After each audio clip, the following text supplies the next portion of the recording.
Bismillahirrahmanirrahim. Assalamualaikum warahmatullahi wabarakatuh. Innal hamdalillah wassalatu wassalam ala Rasulillah wa ala alihi wa ashabihi wa man walah. Amma ba'du. Allahumma subhanaka la ilma lana illa ma 'allamtana wa 'allimna ma yanfa'una wa zidna ilman. Rabbana atina fid dunya hasanah wa fil akhirati hasanah wa qina adzabannar. Bapak sekalian, kita lanjutkan kajian Zadul Ma'ad dan tema yang terakhir kita bahas itu tentang perintah Rasulullah SAW atau anjuran Rasulullah SAW untuk senantiasa menutup wadah-wadah makanan dan minuman, terutama di kala malam. Dalam hadis sahih beliau riwayat Imam Muslim dari sahabat Jabir bin Abdullah radhiyallahu taala anhuma, beliau bercerita, aku mendengar Rasulullah SAW berpesan, gutul ina, tutuplah wadah-wadah makanan kalian, wa aukus saqa au siqa, dan tutuplah gelas-gelas minum kalian. Fa inna fi sanati lailatan yanzilu fiha wabaun, karena dalam satu tahun ada satu malam yang wabah penyakit itu turun. Wala yamuru bi ina'in laisa alaihi ghita, dan dia tidak dapat memasuki wabah tersebut, penyakit tersebut tidak dapat memasuki gelas yang ditutup atau wadah yang ditutup. Illa waqa'a fihi min dzalikal adda. Jadi kalau gelas tidak ditutup, wadah-wadah makanan tidak ditutup, khawatir malam itu adalah malam turunnya wabah penyakit. Dalam satu tahun ada satu malam wabah itu turun, dan cara menghindarinya dengan menutup wadah-wadah makanan kita. Bahkan dalam hadis lain, meskipun hanya dengan sebatang kayu ditutup, yang penting sudah ada usaha menutupnya, begitu. Tidak boleh dibuka begitu saja. Itu sunnah Rasulullah SAW demi menjaga kesehatan kita semua.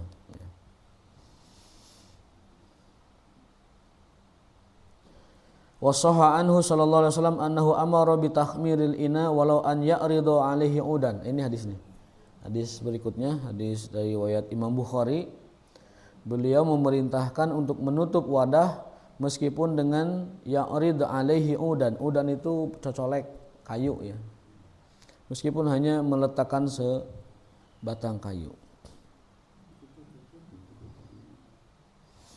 Ini dalil bahwa setan dan jin itu tidak bisa menutup yang terbuka dan membuka yang tertutup. Dalam hadis lain, jika malam sudah menjelang, tutup rumah kalian, matikan lampunya, karena setan jin tidak dapat membuka yang tertutup atau menutup yang terbuka, dan tidak dapat memadamkan yang nyala, tidak dapat menyalakan yang padam. Jadi kalau ada film horor, setan membuka pintu, kereket, atau lampu tiba-tiba rap-rep, itu film berarti tidak punya sanad, alias filmnya itu ngawadul, ngarang-ngarang ya. Karena kata Nabi, setan, Nabi tahu tentang yang gaib, Allah kasih tahu kan. Nabi tahu yang gaib karena Allah kasih tahu. Setan jin tidak dapat membuka yang tertutup dan tidak dapat menutup yang terbuka, tidak dapat memadamkan yang nyala ataupun menyalakan yang padam. Setan tidak bisa. Wa sahha anhu annahu amara inda ika'il ina bi dzikri ismillah. Tapi syarat tutup yang kita letakkan atau kayu yang kita letakkan supaya tidak dapat dimasuki oleh penyakit tadi atau setan atau apapun, dengan mengucapkan bismillah. Jadi nutup wadahnya dengan bismillah. Nutup makanannya bismillah. Naro kayunya bismillah. Nutup pintunya bismillah. Matiin lampunya bismillah semua. itu tidak dapat dibuka oleh setan. Ya. Wa amara inda ikail ina bidzikri ismillah, artinya dengan menyebut nama Allah. Bismillah boleh lengkap juga Bismillahirrahmanirrahim. Itu yang kemarin kita bahas hadis terakhir ya.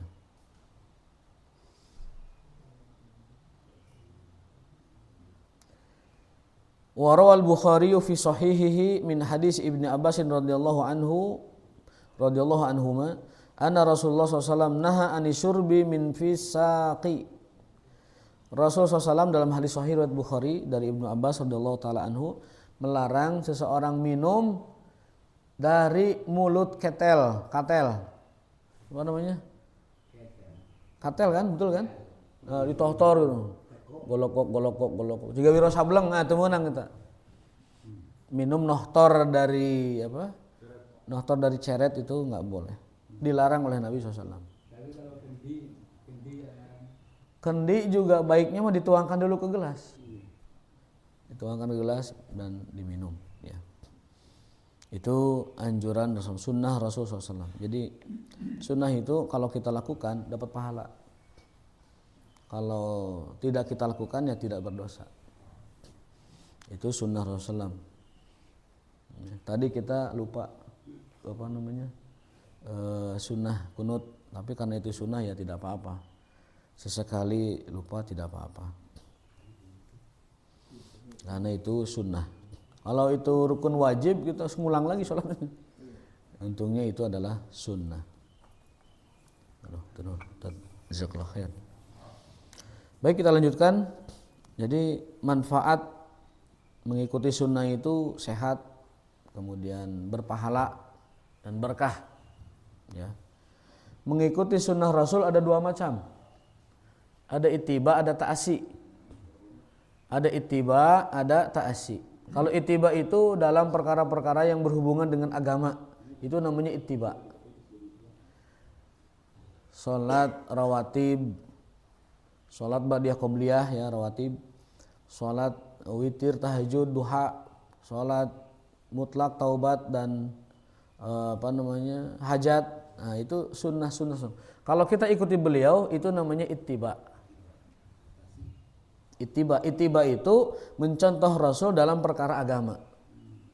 Yang kedua ada ta'asi dari kata uswah. Mengikuti Rasul dalam perkara yang tidak berhubungan dengan agama.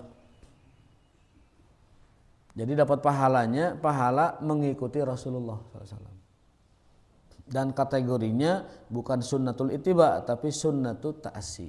Contoh Rasul SAW, beliau itu kadang-kadang kalau berjalan itu tidak beralas kaki. Namanya sunnatul ihtifa. Kita dianjurkan dalam seminggu itu ada nyekernya jalan kaki. Tapi hari pada naik damri mah ulah nyeker, bis itu diasup. Bis itu dibuka pantun aku supirna teh. Nyeker ka mana emang gitu. Tapi sesekali kita dianjurkan nyeker. Nah, model semacam itu ta'asi namanya. Ta'asi. Jadi menjadikan Rasul sebagai contoh dalam kehidupan sehari-hari tapi tidak berkenaan dengan syariatnya gitu. Kalau di rumah termasuk nyeker? Di rumah nyeker, di rumah kan ini di rumah kita kan rata-rata sudah bertehel kan.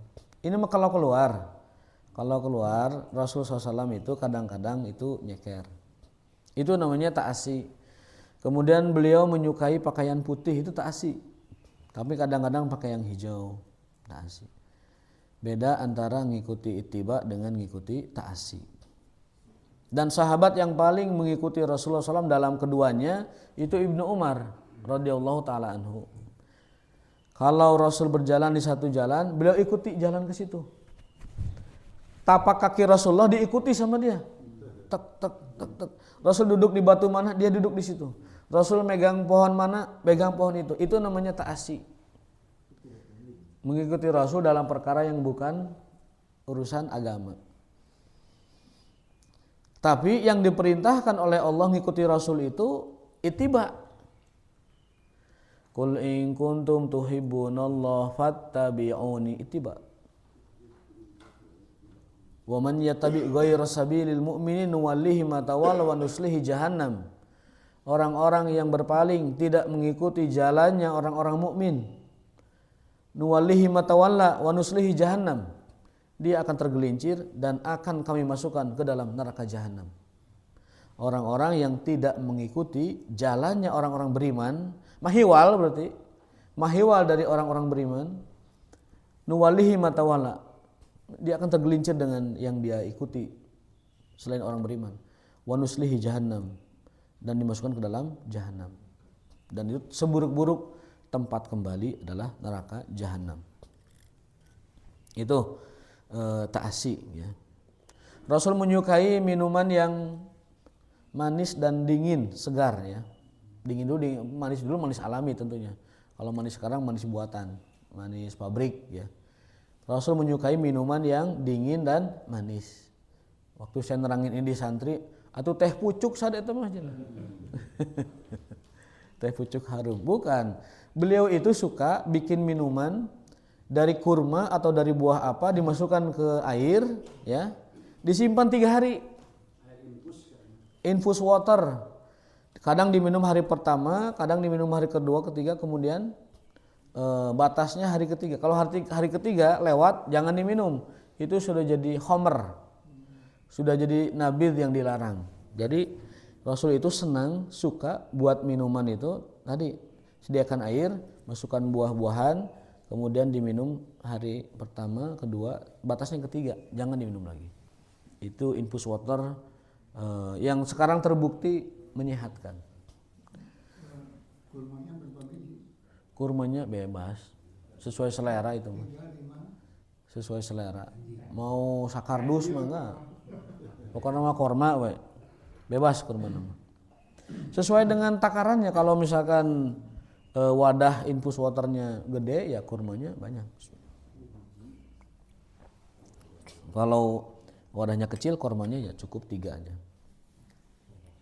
Tapi lagi-lagi ada kaidah umum bahwa Rasul itu sukanya segala hal itu dalam bilangan witir, bilangan ganjil di 3, 5, 7 ya, itu ganjil. Tapi itu tidak disunahkan, maksudnya tidak ditekankan ya. Mangga eta mah selera, tambah lagi tambah di kormana mangga. Akhirnya mendingan ngadamal baru lagi gitu kan gitu. Lebih sehat lagi daripada ditambah nanti kormanya hasem hari ketiga. Nah itu Rasulullah menyukai itu. Kemudian kemarin juga kita mempelajari Rasul itu menyukai minuman bari, air kemarin disimpan di kendi, diminum hari esoknya. Itu beliau sangat suka sekali. Maka kalau kita mau ta'asi dengan Nabi, isukan cua ngabring beli kendi. Beli kendi simpan di rumah. Air kendi itu enak loh, seger. Dingin, enak seger. Hah? Diibunkan, ya dibarikan, diibunkan. Namanya tuh syannah dalam bahasa Arab itu. Kemarin kita bahas.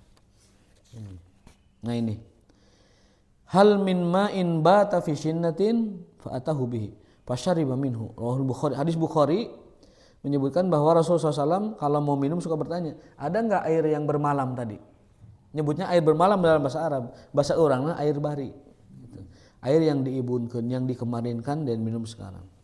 Ingkana indaka ma'un bata tu mabit bermalam ya. Fi shinnatin wa illa qara'na.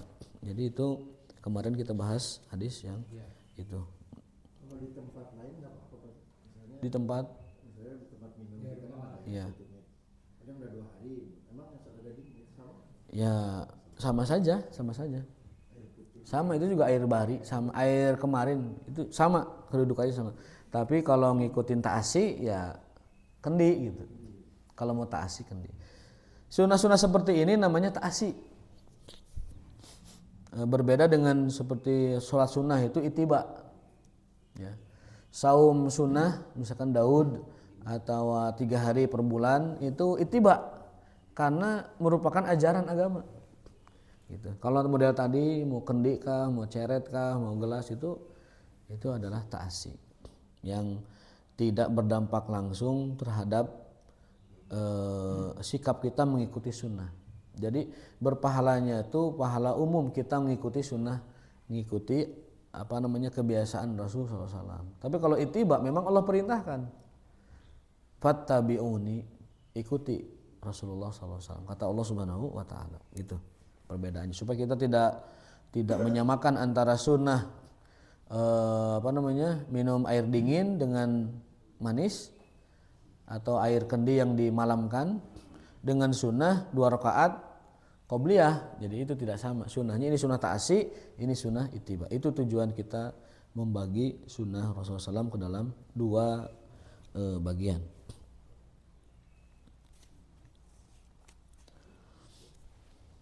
Gitu. Tadi kita lupa sunnah kunut. Ya, itu ittiba atau ta'asi? Ittiba, karena berkenaan dengan ajaran, berkenaan dengan sunnah Rasulullah SAW. Ya? Seueur emutan iya dinten Kemis eta turing ka mana ayeuna gitu tadi teh ka emutan teh masyaallah ya. Luar biasa tadi. Turing ka mana dinten ieu nya cenah teh. Aya khusyuk mah khusyuk ngalintas teh kitu. Set ngalintas gitu. Jadi pas emut-emut nuju sajdatain duduk di antara 2 sujud. Oh nya tadi tidak kunut, masyaallah. Papa ya, mudah-mudahan kedepannya tidak lupa lagi. Faslun wa sabata fi sahihi Muslim annahu sallallahu alaihi wasallam kana yumbidu lahu awwalal lail wa yashrabu idza asbaha yaumahu dzalika wal lailah allati taji'u wal ghadu wal lailatul ukhra wal ghad ilal asri fa in baqiya minhu syai'un saqahul khadima aw amara bihi fasubba. Ini penguat hadisnya ya. Rasul SAW suka sekali membikin infus water sampai hari ketiga waktu asar, itu batasnya. Hari ketiga sebelum asar itu kalau masih ada ditumpahkan, dibuang karena sudah jadi khamar, nabiz namanya. Tapi kalau belum waktu tersebut beliau minum atau beliau berikan kepada pembantunya. Syariba minhu aw saqahul khadima. Syariba minhu aw saqa al khadima. Beliau minum atau beliau belikan kepada pembantunya, khadim ya. Apa manfaat infus water, air yang dikasih buah itu ya? Ini manfaatnya ma'un yutrah fihi tamarun yuhallihi wa huwa yadkhul fil ghada'i wasyarab wa lahu naf'un azimun fi ziyadatil quwwah. Kata penulis kitab ini menjelaskan sunnah Rasul menyimpan air infus water. Kata beliau, ziyadatul quwwah, dapat menambah kekuatan badan. Wa hifdzus sihah, menjaga kesehatan. Walam yakun yashrabuhu ba'da salasi khaufan min taghayyuril iskar. Tapi syaratnya satu, tidak lebih dari 3 hari, khawatir khaufan taghayyuru ilal khamri atau ilal iskar, berubah menjadi khamar dan iskar. Nah. Kemudian faslun fi tadbirihi bil amri li amril malbas. Panduan Rasul terkait dengan pakaian. Ya. Wa kana min atammil haddi wa anfa'ihi lil badani wa akhaffihi alaihi wa aisarihi labasan wa khal'an. Beliau itu menyukai pakaian yang gampang dipakai, gampang dilepas. Ya. Aisar labsan wa aisar khal'an, gampang dipakai, gampang dilepas. Naon berarti? Gamis. Gamis itu ngehiliwir Pak tiis raos. Ya, bukan ngikut-ngikut amat budaya Arab, enggak ada hubungannya. Tapi pakai gamis itu satu taasi dengan Rasul SAW. Yang kedua, pakaian paling nyaman tuh gamis. Cobian gerak pakai gamis. Ngahiliwir tiis maka selebring. Tah gampang nyiksatkeun kaduana mah. Kangge keperluan khusus. Ya, itu lebih ini. Makanya ajengan kiai yang suka pakai gamis, pakai sarung itu biasanya pala putrana teh kadang 12, 17, 18. Soalnya tanpa hambatan itu mah. Ya, jadi nyingsat udah beres urusan gitu. Itu bebas. Jadi gerakannya itu tidak terkendala oleh oleh kain yang dia pakai. Jadi Rasulullah SAW itu menyukai pakaian, kaidahnya itu ya, bukan dalam hukumnya. Kalau hukumnya jelas menutup aurat, kemudian tidak berfakhr, tidak menunjukkan kebanggaan dan sebagainya. Dari bentuknya itu atau dari ukurannya, Nabi SAW aisarihi, yang paling mudah memakainya, yang paling mudah dilepasnya. Wa kana aksaru lubsil urdiyatal azura. Beliau juga di antara yang sering beliau pakai itu pakaian urdiyah, pakaian urdu. Urdu ya gamis anu sawareh sakitu. Anu bawahnya celana dan kemudian ada atasannya. Itu juga beliau suka. Selain gamis Arabiah, gamis khas Arab, juga beliau itu gamis yang urdiyah. Gamis 3/4. Hah? Gamis 3/4. Kalau kita nyebutnya potongan, nyebutnya teh. Gamis potongan. Wal azra, dan sarung. Izar, sarung. Ya. Itu beliau sangat sukai. Kenapa? Wahya akhafu 'alal badan. Tah tadi Pak Haji. Panggampangna bergerak. Khafif lil badan. Khafif itu ringan, gampang ngehiliwir, resep adem. Tapi kalau perang beda lagi. Pakai baju besi, pakai rompi, pakai segala macam itu dipakai tak gitu. Jadi beda kondisi antara persiapan perang dengan sehari-hari. Wa kana yalbasul qamisa, beliau menggunakan gamis, komis. Bal kana ahabbas siyabi ilaihi, itulah yang pakaian yang beliau sangat sukai. Lam yakun yutilu akmamahu yuwasi'uha, tidak memanjangkan akmamnya, non itu lengan itu jangan terlalu panjang, Pak. Itu beliau tidak memakai, tidak menyukai hal seperti itu. Lam yutil, tidak memanjangkan lengannya. Wa yuwasi'aha, tidak juga terlalu melebarkannya. Ya sedang aja lah. Bal kanat kamu qamisu ila rusgi la yujawizul yad, sebatas pergelangan tangan. Gamis Nabi, pakaian Nabi, baik itu pakaian tadi urdiyah, urdu, atau sarung atau baju khas gamis, itu tidak melebihi pergelangan, rusgun.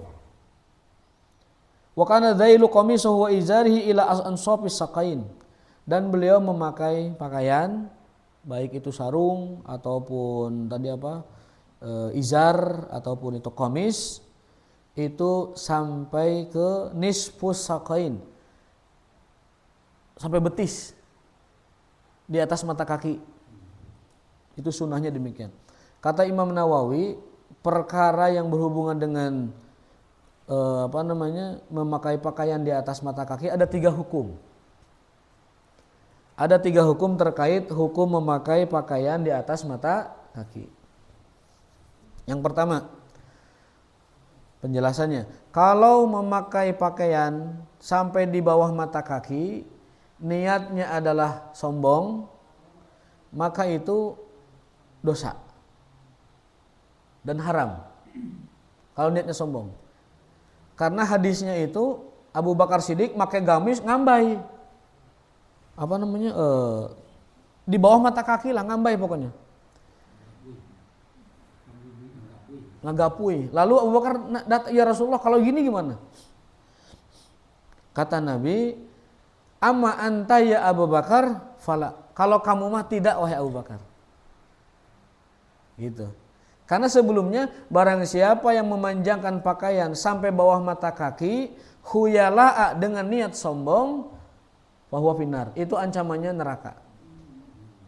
Memanjangkan baju, celana, sarung, gamis sampai bawah mata kaki, niatnya sombong, khuyala. Karena itu kebiasaan orang Arab, para pembesar, para menak, para gegeden itu kalau pakai baju tuh ngambai, menunjukkan bahwa dia kebeli kain banyak duit. Kan dulu kain itu mahal dan susah. Dan itu ngimpor dari peradaban Cina, peradaban lain. Itu Cina udah ngimpor itu.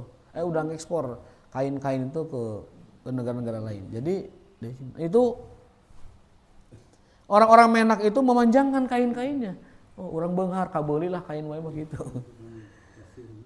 Nah, jadi hadis tentang larangan memanjangkan kain di bawah mata kaki. Yang dilarang haram itu yang dengan kesombongan, keangkuhan. Yang kedua, kalau memanjangkan di bawah mata kaki tanpa kesombongan, itu satu, tidak diancam dosa, dan yang kedua, hukumnya bisa jatuh makruh saja. Hukumnya makruh. Kalau dengan sombong haram, kalau tidak dengan sombong makruh. Kemudian kalau pas mata kakinya, tadi bawah mata kaki, sekarang pas mata kakinya, kalau itu niatnya adalah tidak ada tadi sombong juga, sama dengan yang bawah mata kaki. Yang afdol dan yang sunnah itu di atas mata kaki. Selamat mat ya, afdol, dapat pahala sunnah, selamat dari kesombongan, dan juga itu bagian dari ittiba kita kepada Rasul sallallahu alaihi wasallam. Ya. Ngatung. Dan sekarang ngatung itu sudah jadi model juga sekarang. Artis-artis Korea, band-band Korea itu pada ngatung itu. Ngatung.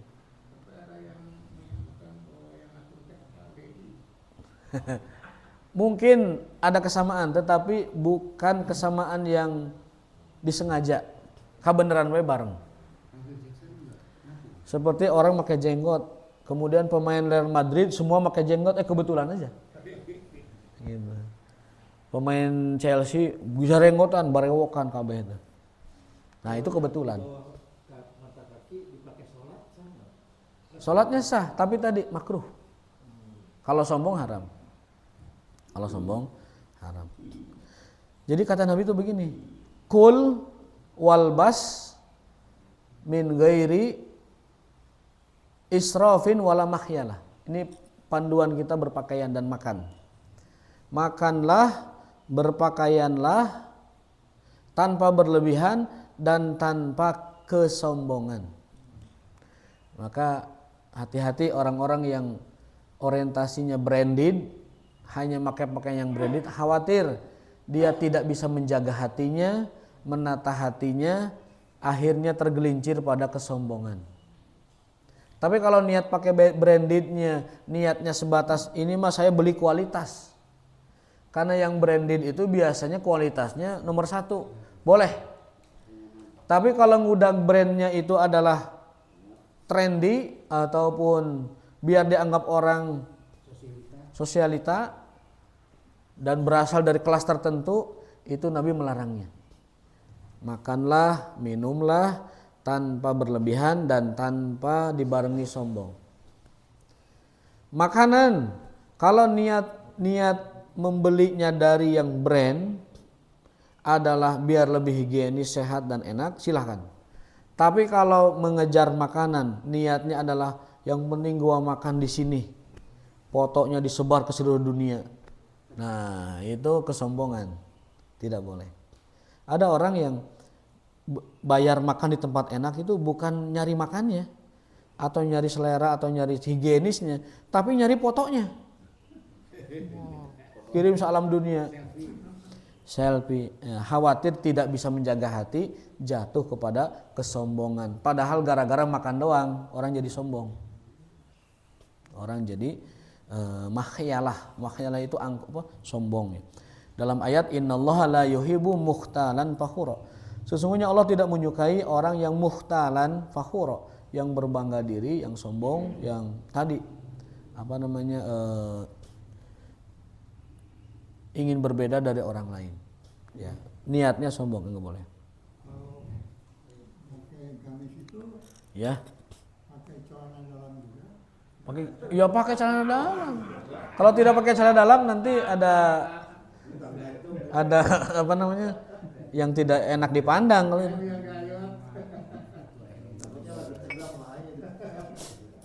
Tetap pakai celana dalam pakai. Kemudian komprang make itu dipakai semua. Terus gamis terakhir. Jadi gamis itu penutup terakhir, outfit bahasa kita. Nah, itu. Cobain Pak pakai gamis sekali aja. Komo pas halodo ngahiliwir resep adem. Saya udah ngajak hari Jumat pakai gamis putih rame-rame soal apa namanya, angin tuh masuk ke wilayah bawah itu, aduh adem sekali, belum ke badan. Pokoknya jujur saja saya menyukai gamis itu karena memang nyaman. Selain taasi dengan Rasulullah SAW juga nyaman. Kalau orang Irian sampai sekarang masih Kayak koteka. masih ada di pegunungan. Duka. Kedah ditaros ke ChatGPT apakah masih pakai koteka atau tidak. Silakan. Koko itu kan khas Cina, Pak. Koko itu pakaian Cina. Namanya ge koko. Untung tuh dinamai babah mah eta. Koko. Ya. Cina. Pada dasarnya pakaian itu menyesuaikan dengan tempat kita tinggal.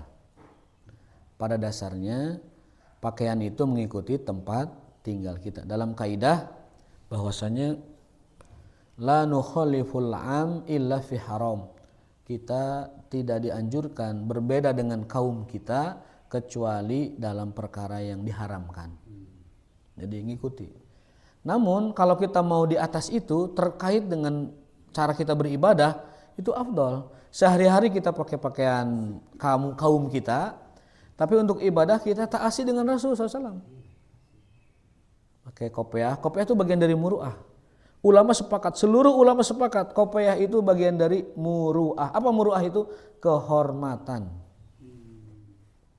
Makanya pakai kopiah indit ke diskotik kan tuh mungkin. Aya kisahna. Aya kiai ustaz tos taklim jalan kaki teu ngage kendaraan. Aya nawisan, Pak Ustaz mangga linggih. Carekan, mana teu hafal urang ieu kopiah ustaz gitu. Mohon dak nu kamari ge nge kopiah cenah. Wal iazubillah. Ini kisah nyata. Ada yang cerita seperti itu. Ya? Ya ngapain ceramah di diskotik? Mending di masjid ceramah. Ceramah di diskotik itu namanya menyerahkan diri kepada fitnah. Kata ayat, kata hadis juga, janganlah urdotan. Janganlah kalian menjadi urdoh. Apa urdoh itu? Menempatkan diri kepada potensi kita kena fitnah gitu. Ya, la tulqu bi aidikum ila tahlukah. Janganlah kau serahkan dirimu menjatuhkan dirimu, menempatkan dirimu kepada sesuatu yang berpotensi itu dapat merusak kita gitu. Ada larangannya. Ya, ada larangannya, tidak boleh. Jadi mentang-mentang kita merasa kuat iman, akhirnya dakwahnya di diskotik. Bukannya mau dakwah malah melihat yang cantik jadi ngagaleong kan begitu. Ujur koloyong we ketika kamar sabelah bahaya pan. Bukannya mau dakwah malah ngoloyong. Nah, itu. Jangan ya. Kata Nabi, jangan kau serahkan dirimu pada kerusakan. Dan kata ayat wala tulqu bi aidikum ila tahlukah. Janganlah kalian menyerahkan dirimu pada tahlukah. Potensi kebinasaan begitu. Nah, itu berkenaan dengan pakaian beliau SAW. Kita lanjutkan ya. Walam takun imamatuhu bil kabirati wala bis saghirah. Nah, imamahnya tutup kepala beliau sorban lah ya. Itu tidak terlalu besar, juga ban Vespa gede. Tidak terlalu kecil, nyongcrot juga Yahudi gitu tah. Jadi kopiah beliau itu tidak terlalu kecil, tidak terlalu besar. Mohon maaf aya kopiah hidung tapi sampai setengah meter. Nungcung, eta lamun asup rumah teh kudu dongkok teh. Bisi nyangkut. Nah, kalau berdasarkan hadis ini itu menyalahi sunnah. Nu make kopiah janggung pisan, nu make sorban sampai 12 meter diputer juga ban Vespa ka dieu teh. Itu menyalahi sunnah. Rasulullah SAW imamatuhu tutup kepalanya la bil kabirah wala bis saghirah. Tidak terlalu besar, tidak terlalu kecil. Bal wasaton, tapi sedang-sedang saja. Wa kana yadkhuluha tahta hangkaihi aw hangkihi. Nah. Itu sorban beliau sallallahu alaihi wasallam.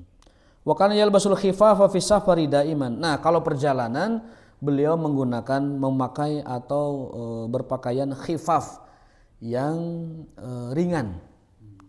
Beliau kalau perjalanan menggunakan pakaian yang ringan, yang simpel, ya. Au aglaba ahwalihi hajati rijlaini au rajulaini ila ma yuqimuhuma minal halli wal bardi, sebatas untuk menghindari panas atau menghindari dingin. Kalau perang mah tadi baju perang, pakai rompi, pakai selongsong pedang, selangka dan segala macam. Perang mah paling lengkap pakaian Rasulullah SAW.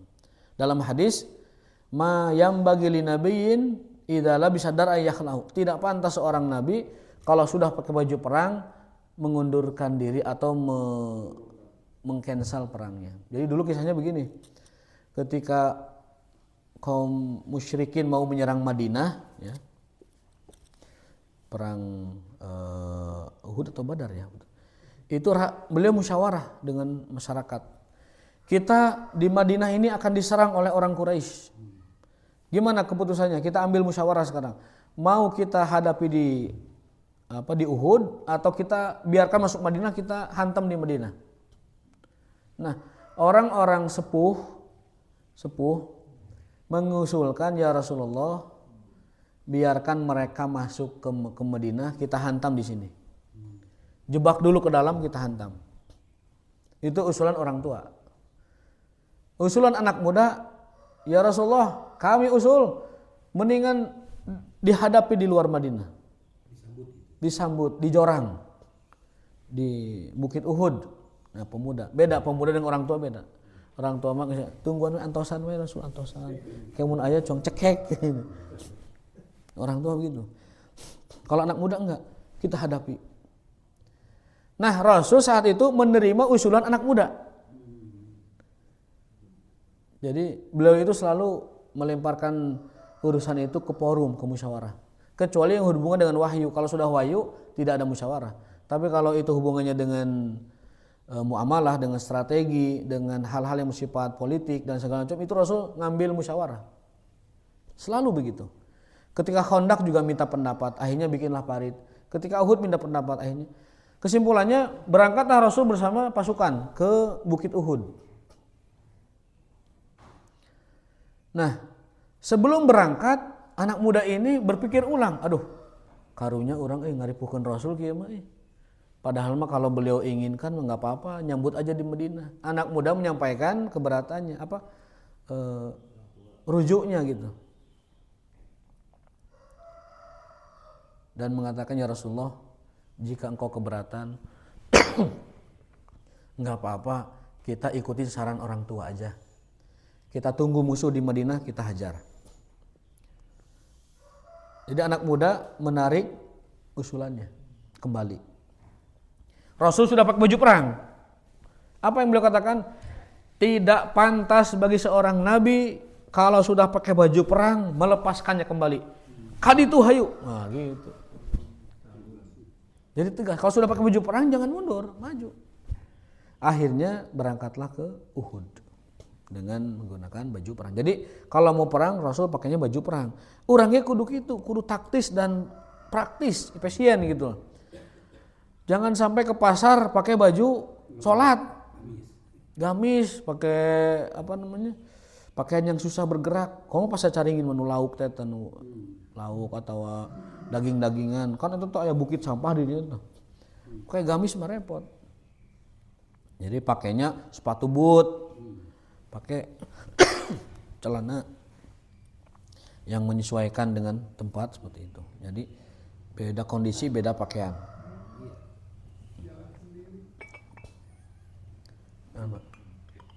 Oh itu. Tangi mas. Tangi. Baik. Berikutnya, wa kana ahabu alwani siyab ilaihi albayad. Dan pakaian yang beliau sukai warnanya warna putih. Beliau menyukai warna putih. Faslun fi tadbirihi li amri al-maskan. Petunjuk Rasul terkait dengan rumah, tempat tinggal. Udah habis waktunya. Jadi terakhir sampai pakaian, nanti kita lanjutkan petunjuk Nabi tentang rumah atau tempat tinggal, lalu petunjuk Nabi tentang cara tidur dan bangun, kemudian nanti terakhir terkait dengan keputusan-keputusan Rasulullah ketika ada urusan yang diadukan kepada beliau sallallahu alaihi wasallam. Subhanakallahumma bihamdika asyhadu an la ilaha illa anta astaghfiruka wa atubu ilaik. Assalamualaikum warahmatullahi wabarakatuh.